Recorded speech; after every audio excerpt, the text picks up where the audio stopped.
नमस्कार सभी शिक्षक साथियों को। आज इस फेसबुक लाइव सेशन में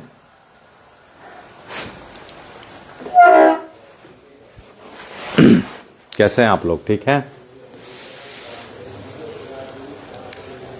मेरी आवाज जा रही है आप लोग तक?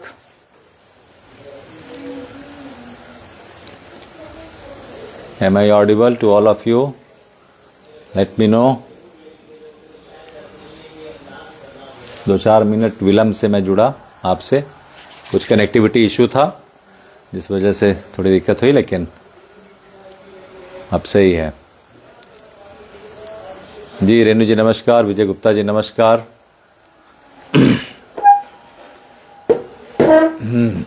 अब ठीक है। बस्ती से विजय गुप्ता जी नमस्कार आपको इस लाइव सेशन में। हमारे शिक्षक साथी, हमारे संगठन मंत्री विशाल सिंह जी नमस्कार। तेज सिंह जी नमस्कार। जिला उपाध्यक्ष हमारे संघर्ष के साथी बड़े भाई राजेश सिंह टोनी जी, इस लीगल टीम के प्रखर सदस्य राजेश सिंह टोनी जी। अक्षु जी नमस्कार। बिल्कुल राजेश की आवाज आ रही, बहुत अच्छी बात है। बद्री गुप्ता जी नमस्कार। धर्मेंद्र प्रताप जी नमस्कार। सलीम जावेद जी। भारत के प्रत्येक प्रदेश और जनपद के सभी शिक्षकों को मेरा नमस्कार। एसपी तिवारी जी नमस्कार जी। अटक से लेके कटक तक और कश्मीर से लेके कन्याकुमारी तक जो भी हमारे शिक्षक साथी हैं वो बिल्कुल निश्चिंत रहें। आपकी लीगल टीम आपके लिए प्रतिक्षण समर्पित है और लगी हुई है, इसके लिए निश्चिंत रहे। जी प्रमोद कुमार जी नमस्कार। सुनील मिश्रा जी नमस्कार। जी बद्री गुप्ता जी नमस्कार। अवधेश जी। हमारे सभी शिक्षक जुड़ जाए, मैं 1-2 मिनट का समय आपसे लेता हूं, तब तक आप लोग जुड़ जाएं तो फिर हम लोग इस विषय पे जो टेट प्रकरण से है उस पर कुछ बातें आपसे साझा करूं। जय शुक्ला जी नमस्कार। सीमा गिरी जी, बड़ी बहन नमस्कार। आकाश पांडे जी, प्रवीण शिंदे जी, विमल वर्मा जी, संजय भद्रे जी नमस्कार। आप सभी साथियों को मैं संतोष सिंह बघेल जी, लक्ष्मी प्रसाद जी, हमारे शशि प्रांति सिंह मित्र अमित सिंह जी नमस्कार। संघर्ष के हमारे सहयोगी साथी प्रतिक्षण लगे हुए इस संघर्ष यात्रा में अमित सिंह जी। अमरीश जी नमस्कार। सफीक अहमद जी, सुरेश कुमार प्रजापति हमारे भदोही के साथी पुराने मित्र, महेंद्र टंडन जी, अवधेश कुमार जी, अनिल चौबे जी, रोहित जी, राजपूत जी, बद्री गुप्ता जी, अनिकेत प्रजापति जी, सभी साथियों को मेरा संध्या का नमस्कार। हेमंत चौहान जी, सीमा गिरी जी, राजेश दुबे जी, कंचन जी, चंद्रशेखर जी। ठीक है, हमारे सभी साथी जो भी जुड़ रहे हैं उनको मेरा नमस्कार है। जी बिल्कुल राजकुमार जी, संघर्ष से ही सफलता मिलती है। मनुष्य का जीवन है तो संघर्ष है। इस मृत्यु लोक में बिना संघर्ष किए आपको कुछ नहीं मिलता। उद्यमे निसिद्ध्यन्ति कारणेन मनोरथे न ही सुप्तस्य संघर्षे प्रविशन्ति मुख्य मृगा, है ना? तो कार्य करने से ही सफलता मिलती है, क्योंकि सोए हुए शेर को भी हिरन नहीं मिलता अगर वो सोया ही रहे। तो कुछ भी पाना है तो आपको अपने लक्ष्य के प्रति समर्पित रहना होगा, है ना? You should be focused on your goal, you should be dedicated, you are suppose to be dedicated on your goal and you are also suppose to do the required worship, required energy, required commitment for your reference job or any purpose you have maintained for yourself। तो किसी भी चीज के लिए आपको सबसे जरूरी यही डेडिकेशन, कमिटमेंट और आपके लक्ष्य की स्पष्टता होनी चाहिए, है ना? तो मैं आपको बता दूं कि लीगल टीम अब एक बहुत बड़ा परिवार हो चुका है, बहुत बड़ा परिवार। कश्मीर से कन्याकुमारी तक और अटक से लेके कटक तक सभी राज्यों से और सभी जिलों से हमारे साथी इस लीगल टीम को मजबूत कर रहे हैं, जिसके लिए मैं आज ऑफिशियली अपने इस लाइव सेशन में इस समय आपको बहुत बहुत ग्रेटिट्यूड करता हूं। आई am paying my highly gratitude to all of you who has joined legal team that is really focusing on the commitment to remove this unbehavioral order of recommendation given by the honorable Supreme Court। तो इस लड़ाई में जो भी हमारे देश प्रदेश के साथी हमारे साथ आए हैं, सबसे पहले तो मैं हाथ जोड़कर उनको आभार करूंगा। I am paying my humble gratitude to all of you कि आप हमारे साथ हैं, आप हमारे हाथ को मजबूत कर रहे हैं। तो इससे हम आपको हमेशा कहते हैं कि अगर आप हमें मजबूत करेंगे तो हम आपको मजबूर नहीं होने देंगे। We would not let you hopeless, हम आपको मजबूर कभी नहीं होने देंगे। इसकी पूरी गारंटी है कि आप जितनी ये टीम, ये आम शिक्षकों की जो टेट से प्रभावित हैं, उनकी एक टीम है जो स्टेट अनिवार्यता के प्रकरण में विधायी प्रयासों से लेकर संसद तक जो भी है वो अपना प्रयास कर रही है और हम लगे हुए हैं सारे प्रकरणों पे। तो सबसे पहले तो मैं इस टीम के कुछ ऑफिशियली जो है कुछ लोग जो हमारे जैसे शैलेंद्र सिंह मऊ से हैं, वो बहुत मेहनत कर रहे हैं। अभी दीपक जी भी जुड़े हैं, बहुत मेहनत कर रहे हैं इस टीम के एस्टेब्लिशमेंट को लेकर, इस टीम के उद्देश्यों की स्पष्टता को लेकर, इस टीम में अपना सब कुछ दे रहे हैं। चौधरी साहब एक है, मैं उनका नाम लेना चाहूंगा, बहुत वो टीम के जैसे एक जान है, वो आगरा से हैं और मैं उनके बारे में कहता हूं कि घड़ी और चौधरी साहब 24 घंटे चल रहे हैं इस समय। एक ही लाइन के बारे में कहता हूं कि वो और घड़ी 24 घंटे चलती, चौधरी साहब 24 घंटे काम कर रहे हैं, सारा चीज वो मैनेज कर रहे हैं। तो चौधरी साहब को मेरी तरफ से बहुत बहुत आभार। शैलेंद्र सिंह आजमगढ़, उनको, दीपक जी बहराइच से, उनको बहुत बहुत आभार। दुर्गेश जी कुशीनगर से, उनको बहुत बहुत आभार। देव प्रताप जी बड़े भाई रायबरेली से, उनको बहुत बहुत आभार। और नीरज जी अंबेडकर नगर से, उनको बहुत बहुत आभार। हिमाचल से हितेंद्र जी, उनको बहुत बहुत आभार। राजस्थान से बाबूलाल जी, उनको बहुत बहुत आभार। महाराष्ट्र से देव पाटिकर जी, उनको बहुत बहुत आभार। और पश्चिम बंगाल से तन्मय दास जी हैं, उनको बहुत बहुत आभार। अपर्णा गोस्वामी जी हैं, उनको बहुत बहुत आभार। सभी संध्या दीक्षित जी हैं, हमारी मातृशक्तियां। मंजूषा सिंह जी हैं संभल से, और मैनपुरी से हमारी बहन रस्तोगी जी हैं। नूतन सिंह जी बलिया से, और भदोही से हमारे मित्र सुरेश प्रजापति जी। तो सभी हमारे मित्र पूरे तन मन धन से लगे हुए हैं इस संघर्ष यात्रा में। हम इसमें पुलक बाग जी, एसपी तिवारी जी, बहुत बहुत धन्यवाद इस सहयोग समर्पण के लिए। सुरेश कुमार जी की पूरी टीम, मजबूत टीम आप बना रहे हैं। दिन प्रतिक्षण ये टीम मजबूत हो रही है, जिसका एक उद्देश्य है टेट की इस अनिवार्यता के लिए इस संघर्ष को सफलता में बदलना। जिनका नाम छूट गया है मैं क्षमा चाहता हूं, मैं अगर नहीं ले पाया हूं तो बहुत सारे नाम हैं। कुछ पर्दे के पीछे के लोग हैं जो इस टीम को मजबूत कर रहे हैं। क्योंकि इतने नाम है कि मैं ले नहीं पाऊंगा। ये टीम इतनी बड़ी टीम हो गई है कि I don't have such good memory that I can recall it and can utter here that so many names, so many unsung hero are there in my legal group who has been contributed since first day that this team has been formed, and continuously they are doing their best. They are doing their level best job to attend everyone, to join everyone, to make this team stronger day by day, hour by hour, minute by minute and moment by moment. I want to tell you, प्रति क्षण, प्रति घंटे, प्रतिदिन ये team को मजबूत कर रहे हैं। तो उन सभी को मेरा हाथ जोड़कर बहुत बहुत अभिनंदन है, बहुत बहुत वंदन है, बहुत बहुत आभार है कि ये टीम मजबूत हो रही है आपके दम पे। हमारे जनपद के हमारे सभी शिक्षक साथी, अर्चना बहन जी, विशाल जी, शैलेंद्र सिंह जी, डॉक्टर अनुज जी, अतुल जी और प्रवीण सिंह जी जो हमारे जिला संगठन मंत्री हैं वो, और सूर्या जी, रोहित जी खुटन से, उमेंद्र सिंह जी, गिरीश जी जलालपुर से, और जो भी हमारे शिक्षक साथी हैं रामनगर से दिवाकर जी, नीतीश जी करंजा कला से। तो ये सारे भाई बहन एकदम लग गए हैं कि इस मुहिम को सफलता तक पहुंचाना है। राजन जी हैं हमारे छोटे भाई, वो लगे हैं। नवीन जी हैं मड़ियाहू से। तो सभी भाई जो है इस लड़ाई में लग गए हैं पूरे शिद्दत के साथ, और ये संघर्ष हम जरूर देंगे। अगर क्षमा करिएगा मैं किसी का नाम अगर नहीं ले पाया हूं तो उसके लिए आप मुझे क्षमा करिएगा। ये सारे हमारे मित्र हैं। हाँ, सच्चिदानंद जी वाराणसी से, प्रमोद जी वाराणसी से, हमारे बहुत अभिन्न मित्र हैं जो लगे रहते हैं।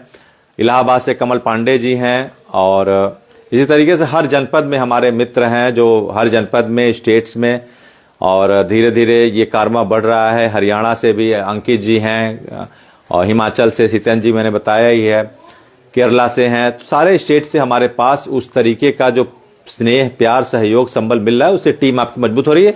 और जितनी ये टीम मजबूत होगी, हमारी प्रायिकता उतनी बढ़ेगी सफलता पाने की विधिक उपायों के अधीन। ये आप निश्चिंत रहिए। तो विषय पर आते हैं। आज का विषय क्या है? विषय ये है कि लीगल टीम, जैसा आप जानना है कि पहले दिन से ही अपने स्टेट अनिवार्यता के प्रकरण में विरोध के लिए उतर आई है, और अपने जितने भी संभव प्रयास हैं उनको कार्यरूप भी दे रहे हैं हम, इसमें कोई शक नहीं है। और हम अपने कार्य के प्रति पूरी तरह समर्पित हैं। और जिस तरह से एक यूनिटी बनी है टीचरों की, एक फॉर्मेशन बना है जिसमें हर टीचर एक इकाई के रूप में काम कर रहा है, ये लीगल टीम आपके लिए निश्चित रूप से आपको श्योर कर रही है कि हम इस अव्यवहारिक आदेश को व्यवहारिकता में बदलेंगे, इसके जनरलाइजेशन को क्लियर आउट करेंगे। अपने जो भी प्रयास हैं उसके लिए आप बिल्कुल निश्चिंत रहिए। पहला विषय आज का जो है, जो मैंने रेफरेंस भी दिया था सुबह कि आज का विषय क्या रहेगा, तो मेरी बहुत सारे लोगों से बात होती है तो उनके बहुत सारे संशय भी होते हैं। सबसे बड़ी बात यह होती है कि जब किसी मुहिम में आप हैं तो सभी को क्रिस्टल क्लियर उनके कंफ्यूजन दूर होने चाहिए। Not a single one supposed to have any type of confusion regarding this matter. तो कुछ लोगों ने कहा सर हमारी एलिजिबिलिटी क्या है इसमें, टेट मैंडेशन का जो आप संघर्ष कर रहे हैं, हमारी एलिजिबिलिटी क्या है? मैंने आपको बताया था आप किसी संगठन के हों, कहीं से भी हो, आपकी एलिजिबिलिटी है कि टेट अनिवार्यता से आप प्रभावित हो। तो उन्होंने कहा कि पात्रता की बात है, क्योंकि हर स्टेट्स में अलग अलग कुछ एलिजिबिलिटी क्राइटेरिया है, कुछ अलग अलग इंप्लीमेंटेशन ऑफ डेट है टेट के लिए। तो मैं बता दूं, कुछ लोग कहें मृतक आश्रित है सर, तो मृतक आश्रित में मैं आपको बता दूं, जो मृतक आश्रित है भाई बहुत ध्यान से सुने इस बात को। बहुत सारे फोन आए, चूंकि एक एक को मैं बता नहीं सकता तो मैं बता रहा हूं यहां पे स्पष्ट रूप से। I want to clear very about this thing कि जो मृतक आश्रित है, डिपेंडेंट है जो, तो उनके लिए यह है कि वो ये पूछते हैं कि सर जब मेरी नियुक्ति हुई तब से मेरी पात्रता सुनिश्चित होगी या जब मैं प्रशिक्षित वेतनमान पाया तब से? तो मैं आपको बहुत क्लियर बता दूं कि आपकी जब नियुक्ति होती है तभी से आपके रिटायरमेंट की गणना होती है, ठीक है? तो आपकी वही नियुक्ति जो है वो मानी जाएगी इस टेट अनिवार्यता के प्रकरण में आपकी पात्रता के संबंध में। ये बिल्कुल स्पष्ट हो जाइए। फिर आता है, कई राज्यों में यह कहा गया कि 2006 में सर विज्ञापन हुआ, बहुत सारे कोर्ट के डिस्प्यूट्स हुए। बंगाल में जैसे कि हुआ कि 2019-18 में नियुक्ति हुई। तो मैं उनको बहुत स्पष्ट करना चाहूंगा कि आपका advertisement, your advertisement legally matters. If it has been published prior 29 July 2011, you are eligible and you can go for the plead on the compulsory TET mandation. तो आप टेट मैंडेशन के खिलाफ जा सकते हैं कोर्ट में, आपकी ये एलिजिबिलिटी है। मैं आज पात्रता पे पहले शुरुआत बात करूंगा कि पहले तो आप क्लियर हो जाइए कि अगर आप लीगल टीम में आ रहे हैं तो you should be very assured, you should be very crystally clear that what is your eligibility you are having to assure yourself that whether you are eligible to enroll for the mandation of TET or not। तो eligibility criteria पे हम यही बात करेंगे कि आपका advertisement Bengal में, जैसे बहुत सारे हमसे बात करते हैं बंधु की सर हमारा नियुक्ति तो हुआ, डिस्प्यूटेड मैटर था कोर्ट का, and we have been prolonged on our disputed matter and it has take more than 10 year 12 year। So, is myself eligible for TET mandation removal and what type of struggle is going on? तो मैं ये कहता हूं कि advertisement matter करता है। अगर 29 July 2011 के पहले का आपका विज्ञापन है तो आपकी नियुक्ति 2001 के बेसिक शिक्षा नियमावली के अधीन हुई है, वो आरटी एक्ट के नियमावली के अधीन नहीं हुई है, तो आप पात्र हैं। फिर महाराष्ट्र में आता है कि टेट सर यहां लगा 2013 में, 14 में, छत्तीसगढ़ की बात भी आती है, उत्तर प्रदेश 29 जुलाई 2011। तो कट ऑफ डेट 29 जुलाई 2011 है, ये क्रिस्टल क्लियर आप समझ लीजिए कि उसमें 29 जुलाई 2011 के पहले जितनी भी नियुक्तियां हुई हैं वो 2001 के बेसिक शिक्षा नियमावली के अधीन हुई हैं। 28 जुलाई 2011 तक जो भी भर्तियां हुई हैं, और वो सभी लोग इस टेट संघर्ष, टेट अनिवार्यता के उस प्रकरण में आते हैं, इस अम्ब्रेला के अंतर्गत आते हैं, और वो अपने इस टेट अनिवार्यता के प्रकरण में विधिक उपायों के लिए पात्रता रखते हैं। तो ये बिल्कुल स्पष्ट है। आपकी नियुक्ति 29 जुलाई 2011 के पहले हो तो, और दूसरा क्राइटेरिया अगर नियुक्ति बाद भी हो लेकिन आपका विज्ञापन का प्रकाशन 29 जुलाई 2011 के पहले होता है, तब भी आप पात्रता रखते हैं। किसकी? स्टेट संघर्ष में शामिल होने की, लीगल टीम के साथ जुड़ने की। तो ये आप बिल्कुल एश्योर रहिए कि यही आपकी पात्रता है। तो पात्रता के संबंध में आप बिल्कुल स्पष्ट हो जाइए। और मैं आप चीज बता दूं, अभी महाराष्ट्र सरकार में एक अपर सचिव का आया, वहां की राजभाषा मराठी है, तो जो लेटर था फिर मैंने उसको ट्रांसलेट भी किया, पूछा भी अपने मित्रों से।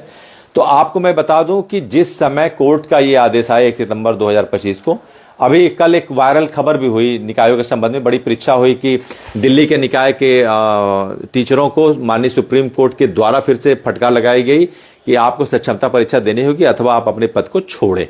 तो ये न्यूज थोड़ी पुरानी है, मैं आपको बता दूं, ये वायरल हो रही है, लेकिन ये रिसेंटली न्यूज नहीं है, ये 1 सितंबर 2025 के पहले की न्यूज है, वायरल हो रही है। लेकिन उसका मंतव्य क्या है उस न्यूज का जो हो रहा है, जिस तरीके से आपको बता दूं 1 सितंबर 2025 का जो निर्णय आया वो वास्तव में 5 साल 8 महीने में निर्णय लिखा गया।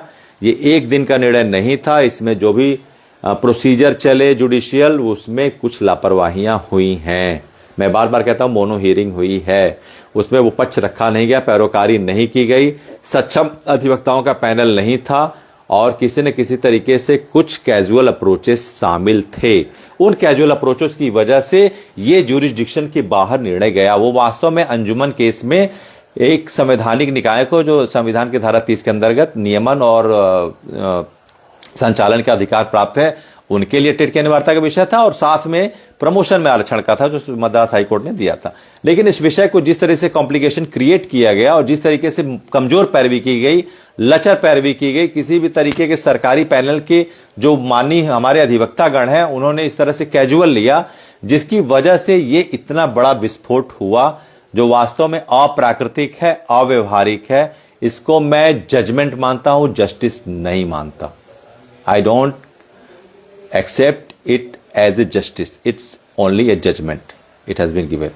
ये जजमेंट मानता हूं, जस्टिस नहीं है, ये जस्टिस बिल्कुल नहीं है। 25 लाख परिवारों के साथ किसी भी तरह से मैं किसको किसी भी तरीके से ज्वाइन नहीं करता, क्योंकि इसमें जनरलाइजेशन हुआ किसी भी तरीके से। वो एफिडेविशन, वो हमारे एडॉप्टेबल कंफर्मेशन, जो हमारी पात्रता, हमारे इसके टेट अनिवार्यता से हमको छूट संबंधी जो भी चीजें हैं छूट की, उसके विषय में वो संबंधी जो भी प्रपत्र थे वो एडमिसिबल हलफनामे नहीं सबमिट किए गए, जिसकी वजह से एक सामान्यकृत, एक जिसको कहते हैं डेविएशन, एक विचलन की स्थिति उत्पन्न हुई उस कोर्ट की सारी प्रक्रियाओं में। और वो इस तरह से विचलित हुई कि वो गलत तरीके से एक परसेप्शन बन गया। मैं बार बार कहता हूं कि वहां पे एक परसेप्शन बहुत जो चीजें बनी कि वो टेट के कंपैरिजन में जो नॉन टेट है, जो एनसीटी के उस समय के तत्कालीन विज्ञापनों के अधीन बीएड बीटीसी जो उनका एनसीटी का नाम था 2001 के, उसके हिसाब से ही वो पात्रता रखते हैं।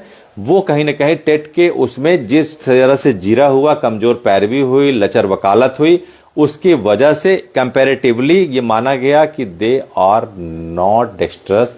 The teacher who has been appointed 29 July 2011 are not dextrous more than the TET candidates. उनको बताया कि ये प्रवीण नहीं है, ये अनट्रेंड है। ये किसी भी तरीके से एक परसेप्शन क्रिएट हुआ, इस तरह का कुछ आया जिससे ये चीजें चली। और जब एनसीटी को इस संबंध में पात्रता के लिए सुनिश्चित करना था कि एनसीटी उसमें एफिडेविशन दे, पैरा 4 पैरा 5 में एग्जम्पशन की बात करे, तो उस संबंध में भी कोई बात एनसीटी द्वारा नहीं किया गया। माननीय जज साहब कई बार कहे, एजुकेटर के वो था हियरिंग थे, उसमें कहा कि हमने कई बार राज्यों से परीक्षा की, केंद्र से परीक्षा की कि इसमें अपने पक्ष को स्पष्ट रूप से रखें। But in the meantime there were no any affidavit by the NCT had been submitted so far. So this is not one day wonder, this is not one day judgment. It has taken more than 5 years 8 months. So this judgment was generated. तो एक दिन का ये judgement नहीं है जो बना। तो मैं आपको बताऊं कि लचर पैरवी और लचर कमजोरी कितनी खतरनाक होती है। अगर कोर्ट में कोई मामला है, आप पैरवी नहीं करते या फिर अपने आप कैजुअल अप्रोच से जाते हैं, अपनी सक्षमता से नहीं जाते हैं, तो नौकरी जैसे विकल्पहीन विषयों पर आपको तकलीफ हो जाती है, जो तकलीफ हुई है हमको इस समय। ठीक है, अब मैं आता हूं अपने दूसरे विषय पर, जिसमें मैं कहता हूं कि कैसे आपकी सेवा सुरक्षित है। ठीक है, हम आते हैं अपने 1 सितंबर 2025 के फैसले में, जिसमें 25 लाख शिक्षकों के या कहें परिवारों के ऊपर यह आदेश थोपा गया एक न्यायाधिकरण क्षेत्र के बाहर जाकर।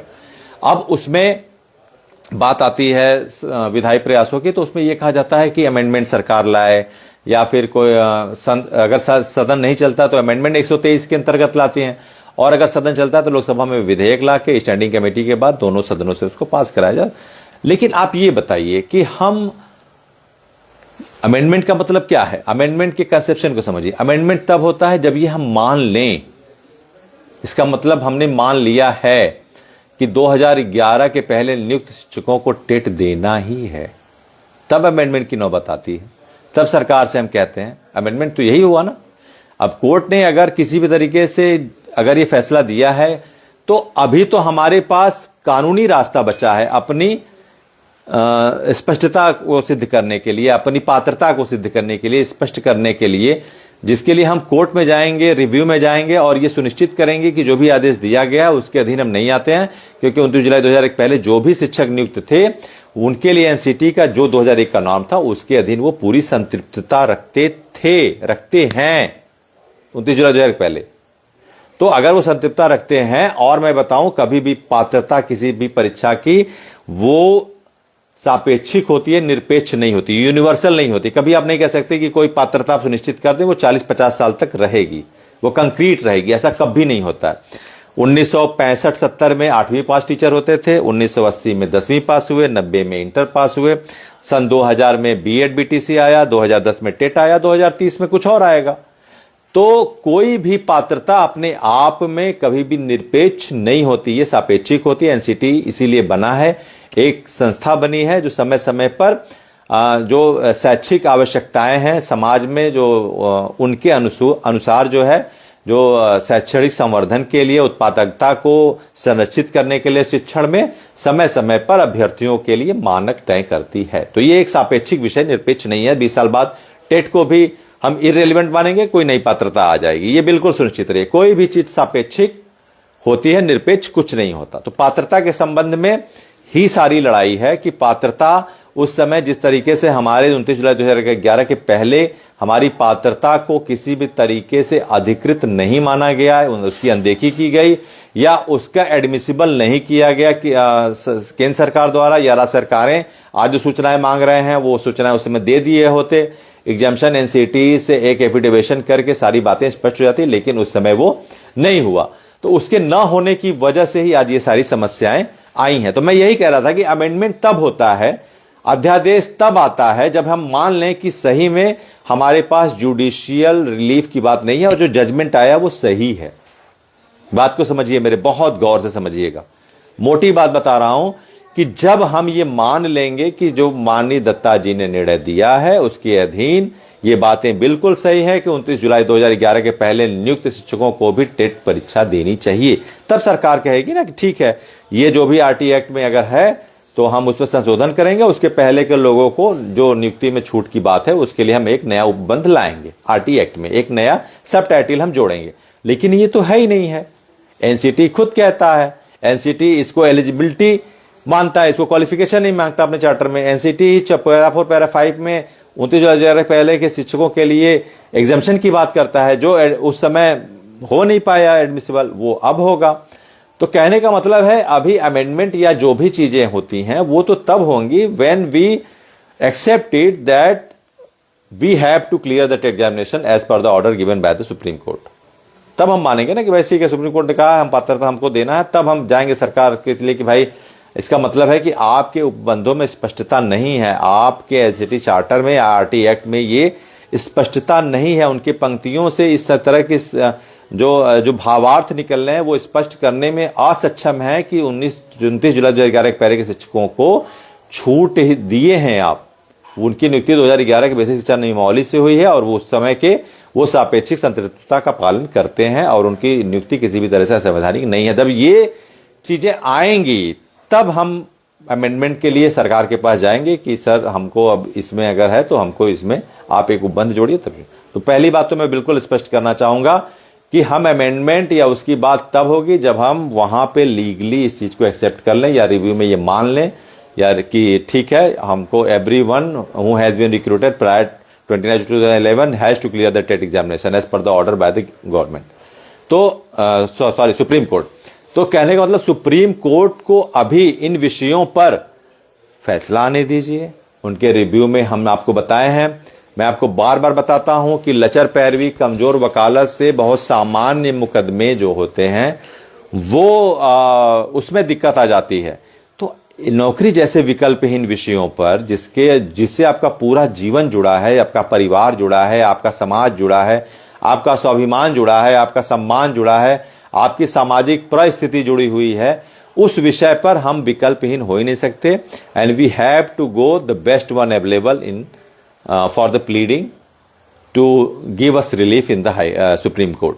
तो हम बेस्ट के पास जाएंगे, जो बेस्ट अवेलेबल वकील है, और हम गए भी हैं Abhishek Manu Singhvi ji, who is very adept, who is very dexterous in the analysis of constitutional matter as per the related by the RT act, all the titles adjoint. तो हम उनके पास गए कि वो विश्लेषण करेंगे, क्षमता रखते हैं, और 25 लाख शिक्षकों के इस विषय पर निश्चित तौर पे जब ये व्याख्या करेंगे, इन विषयों को तर्कसंगत ढंग से रखेंगे, तो इन विषयों पे स्पष्टता आएगी कि कहां पर एग्जामिशन की बात थी जो मीन टाइम में प्रोड्यूस नहीं हो पाई, मीन टाइम में सबमिट नहीं हो पाई, मीन टाइम में क्लियर आउट नहीं हो पाई, जिससे एक deviated form of jurisdiction create हुआ, deviated form of justice create, judgement, justice में नहीं मानता, deviation form of judgement figure out हुआ। तो ये सारी बातें इसमें बिल्कुल स्पष्ट हो जाइए कि आपको अभी अमेंडमेंट या वो तभी मिलेगा जब हम न्यायपालिका से इस विषयों पर ये मान लेंगे कि रिव्यू हमारा एक्सेप्ट नहीं हुआ, या रिव्यू रिपील हो गई, या रिव्यू में जो हम चाहते थे, जिसकी परीक्षा कर रहे हैं, जिस कंपेंसेशन की बात करें वो नहीं मिला, तब हम कहेंगे कि वास्तव में आपके आरटी एक्ट में इस संशोधन की आवश्यकता है, तब सरकार वो करेगी। अभी सरकार भी कह रही है, जो उनके मंत्री कह रहे हैं, राष्ट्रीय शिक्षा मंत्री धर्मेंद्र प्रधान जी कह रहे हैं कि हम जुडिशियल क्रॉसओवर नहीं करेंगे, we would not go further to really cross the judicial power of the honourable Supreme Court. उन्होंने कहा है बहुत साफ शब्दों में। उनका जो भी, मैं बार बार कहता हूं, उनका जो भी एडॉप्टेबल मिलेगा आपको सपोर्ट या एड जिसको कहते हैं, वो आपको जुडिशियल वे से ही मिलेगा। उसमें हम आपको बता रहे हैं कि पहले तो रिव्यू एक्सेप्ट हो, और एक्सेप्टेंस रेशियो मैं बताया हूं बार बार कि थोड़ा कम होता है, वो एक्सेप्ट हो, वहां से एक डायरेक्टिव या नोटिस एनसीटी को जाए कि वो कहे कि एग्जामिशन की बात, इस चीजों को स्पष्ट करे। फिर वहां से सरकार एनसीटी को, जो उसकी राष्ट्रीय संस्था है, जो शैक्षिक अर्हता के नियमन और उसके अधियाचन के सारे अधिकार रखती है, उस विषय पर वो अपने एफिडेविशन को सबमिट करेगी। फिर वहां से हमारे सारे रास्ते खुलेंगे, फिर अगली तारीख पड़ेगी तो वो क्लियर आउट होगा, फिर उसकी सुनवाई होगी, चीजें स्पष्ट होंगी, फिर हमको ये मान के चलिए कि वहां रिलीफ मिलेगी, और रिलीफ वहां मिल जाएगी तो फिर सरकार को क्या जरूरत है अमेंडमेंट लाने की, सरकार को क्या जरूरत है किसी तरीके के विधेयक को लाने की, सरकार यहीं पे हमको राहत दे देगी। तो कहने का मतलब है कि अभी जो चीजें न्यायिक प्रक्रिया में हो, वो न्यायिक रास्तों से ही आपको रिलीफ देंगे। अभी न्यायिक प्रक्रिया में कोई भी किसी तरीके का मैनिपुलेशन हम नहीं कर सकते, न सरकार कर सकती है, हमको वही फॉलो करना है जो अभी हमारे पास अवेलेबल ऑप्शन है। अभी अवेलेबल ऑप्शन क्या है? अवेलेबल ऑप्शन सिर्फ आपके पास एक है कि हमको अपने रिव्यू में डोमिनेंट प्लीडिंग करनी है, हमको अपने रिव्यू पिटीशन के लिए बहुत ही स्ट्रांगली अपने पक्ष को रखना है, जिससे हमारा रिव्यू एक्सेप्ट हो, हमारे रिव्यू की सुनवाई हो सके, और हमारे रिव्यू पे जो भी चीजें अस्पष्ट हैं वो फिगर आउट हो, और हमको वहां पर रिलीफ मिले। मैं आपको बार बार बताता हूं कि हमने अपने विधायी प्रयासों में लीगल टीम, आपको बताएं कि रिव्यू भी दाखिल हुई है, और बहुत हमारी जो रणनीति है बिल्कुल सटीक है, वेल प्रूफ है, और उसमें आप जो भी साथी जुड़े हैं वो भली भांति जानते हैं कि किस तरह की हमारी रणनीति है। इस सुप्रीम कोर्ट में हमने सिंघवी जी को तो किया ही है, और साथ में हमारी जो रणनीति है, मैं बार बार आपको बताता हूं कि हम आपकी सेवा सुरक्षा के लिए भी जो है कि सारे विषयों पर पूरी तरीके से पैनी नजर रखे हुए हैं, और सेवा सुरक्षा के लिए हमारा बहुत मजबूत ग्राउंड है। मैं यहाँ पर चूंकि सार्वजनिक रूप से वो नहीं बोलूंगा, क्योंकि कुछ ये ऐसे विधिक बिंदु होते हैं जिनको सार्वजनिक या सामान्यीकरण आप नहीं करना चाहते। वो हमारे साथ जो भी साथी जुड़े हैं वो जान रहे हैं बिल्कुल कि हमारी सेवा सुरक्षा बिल्कुल बनी हुई है, हमारे पास बहुत स्ट्रांग पॉइंट है। और जो मैं बार बार आपसे कहता हूं मैंडेमस रीट का, तो बिल्कुल क्या है, मैं हमेशा इन बातों पे रखता भी हूं कि हमारे पास बहुत मजबूत ग्राउंड है, तो उस पे भी हम आपको बिल्कुल रिलीफ दिलाएंगे, और निश्चिंत रहिए। अभी मेरी बात हो रही थी तो उसमें ये सारी बातें हैं कि जो अभी 33 रिव्यू पिटीशन फाइल हुए हैं अभी तक, उन 33 रिव्यू पिटीशन में अभी भी 5 या 6 में इस तरह का है कि वहां पे डिफेक्ट शो कर रहा है।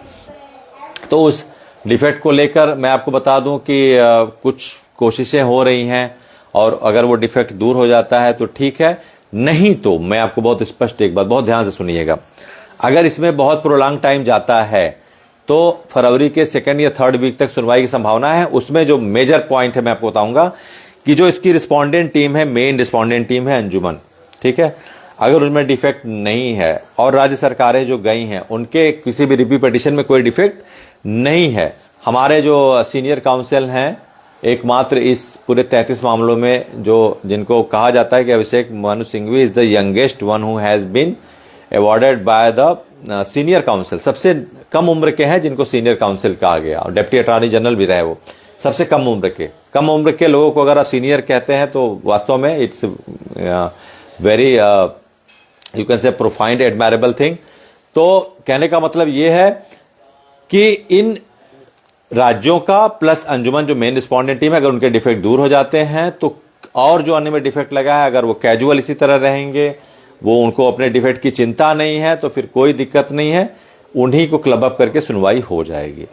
वो हैं हमारे सीनियर काउंसिल हैं, और जो है कि कुछ स्टेट्स हैं, उत्तर प्रदेश, उत्तराखंड जो है कि उसका भी हट गया है।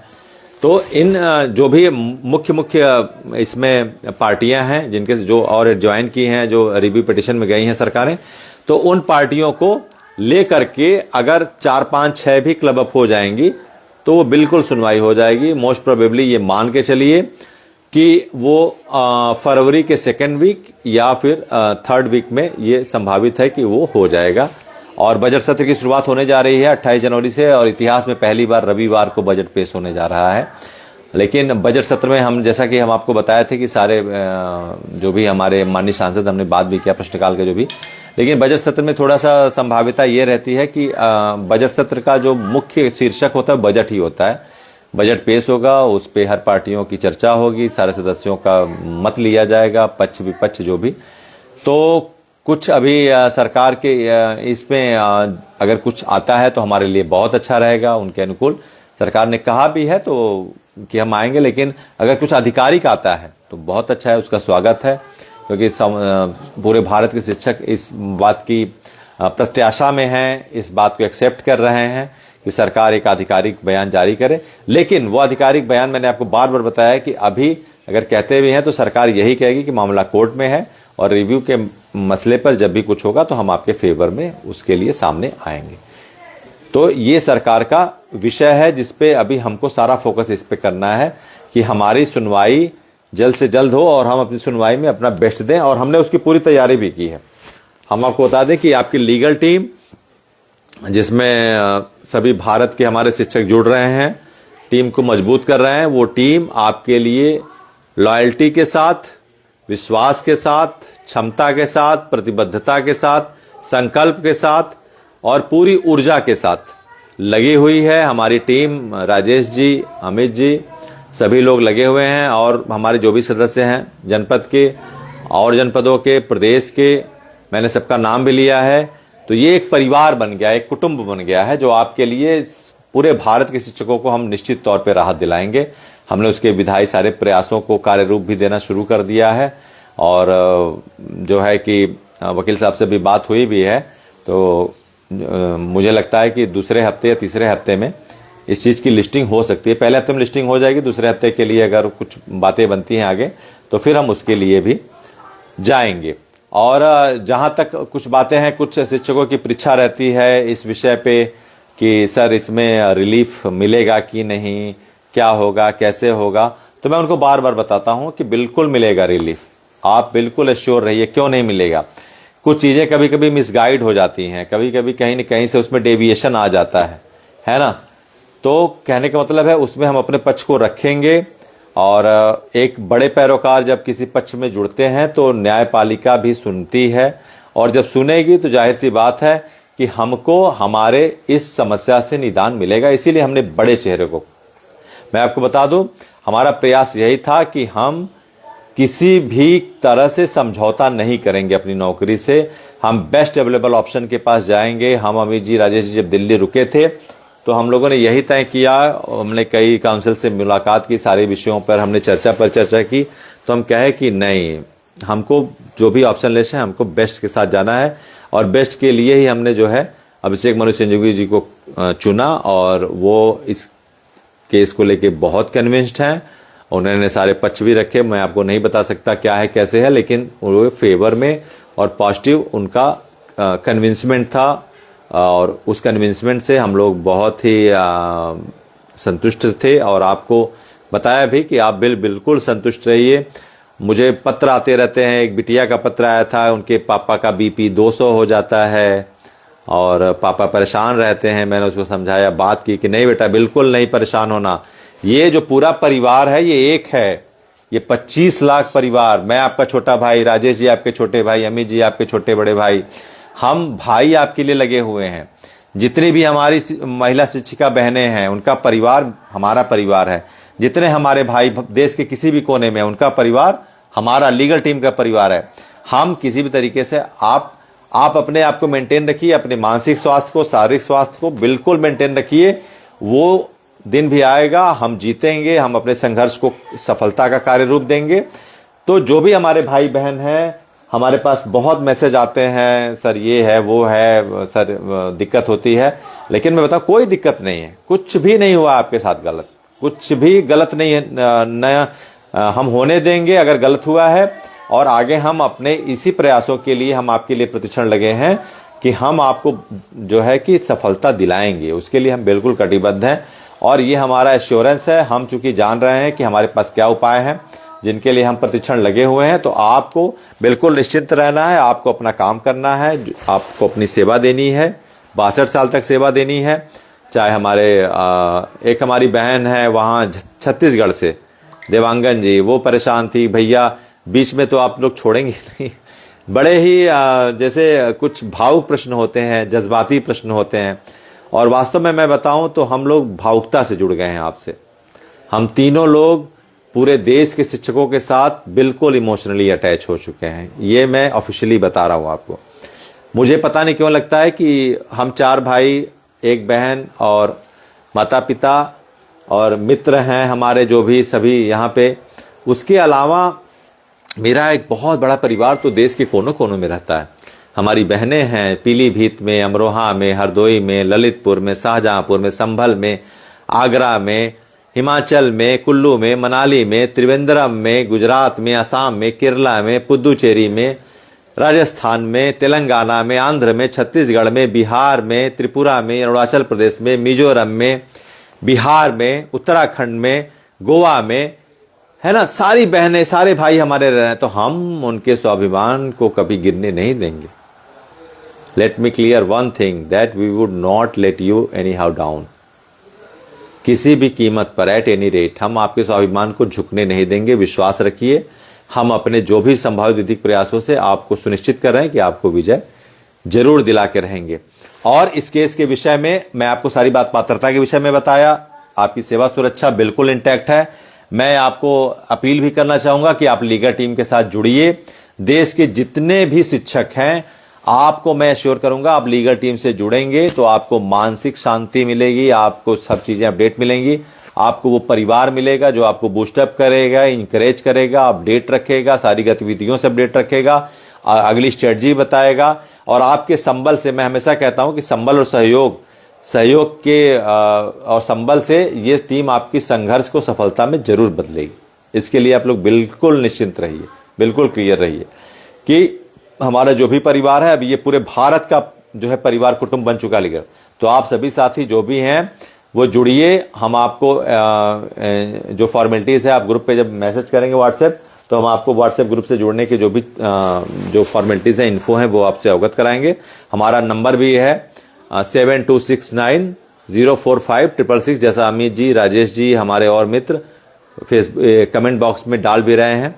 और आप मुझे डायरेक्ट डीएम भी कर सकते हैं इस नंबर पे, और डीएम करने के लिए मैंने नंबर आपको बताया है 7269045666। ये हमारा जो है कि लीगल ग्रुप का नंबर है। आप किसी भी समय रात के 11 बजे के पहले, ठीक है, और सुबह 6 बजे के बाद, 7 घंटे में सोता हूं, ठीक है, 11 बजे के पहले और 7 बजे के बाद किसी भी समय आप फोन करिए, कोई भी परीक्षा हो।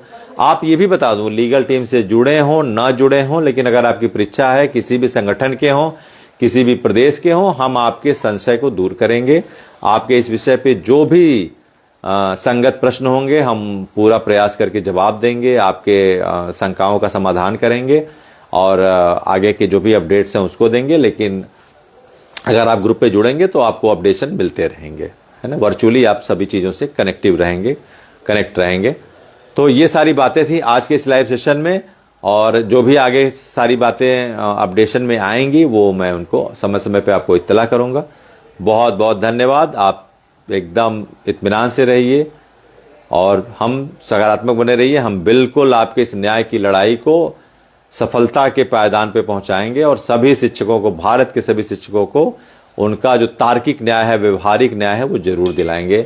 एक बार पुनः पूरे भारत के हमारे सभी शिक्षक साथी, लीगल टीम के हमारे सभी शिक्षक साथी जो देश प्रदेश के हर जिलों में हैं, जो हमारी बातें सुन रहे हैं, हमारे साथ मनोबल हमारा बढ़ा रहे हैं, हमारे संबल बने हुए हैं, हमारे लिए हमेशा उत्साह के साथ लगे हुए हैं, मैं बहुत कृतज्ञता के साथ उनको नमस्कार करता हूं, उनका अभिवादन करता हूं, उनको आभार देता हूं, उनको ग्रेटिट्यूड करता हूं और शुक्रिया करता हूं कि आप सभी हमारे जो भी, चाहे किसी भी धर्म, ये लीगल टीम बिल्कुल आप समझिए कि ऐसी टीम है जिसमें हर धर्म के, हर संगठन के, हर प्रदेश के, हर पंथ के लोग जुड़े हैं, जो एक बहुत ही इसकी स्पेसिफिक कैरेक्टरिस्टिक्स है इस लीगल टीम की, बहुत स्पेसिफिक।